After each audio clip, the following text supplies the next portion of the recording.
जब चोली में जो बना उछड़बे करी, हाँ उछड़बे करी, तब देवरा पकड़ के रगड़बे करी। चोली में जो बना उछड़बे करी, तब देवरा पकड़ के रगड़बे करी।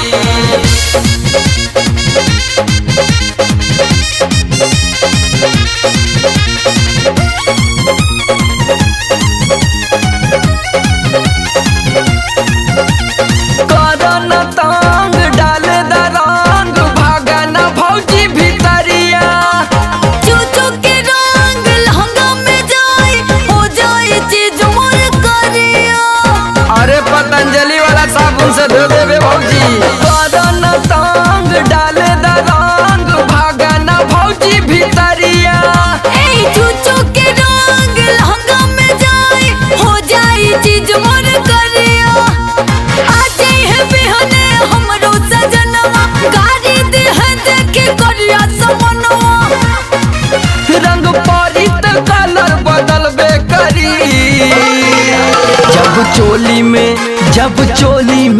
जब चोली में जो बना उछड़बे करी, हाँ उछड़बे करी, तब देवरा पकड़ के रगड़बे करी।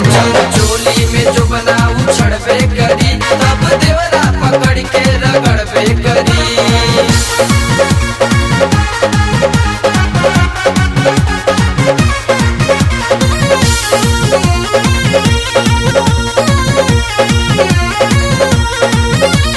डाले दरंग मले दयांग, बोला कहाँ डाले जाई। अरे तोहर बमोट हमर बछोट, तो से न हम डलवाइब। अरे डाले दरंग मले दयांग, बोला कहाँ डाले जाई। अरे तोहर बमोट हमर बछोट, तो से न हम डलवाइब। कुछ दिन और तो बर्दाश्त करो, लादे में हरिया तो विश्वास करो। प्रीतम समारे झंडा फहरबे करी।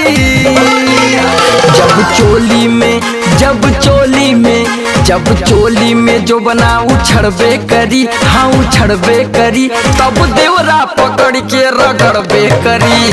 चोली में जो बना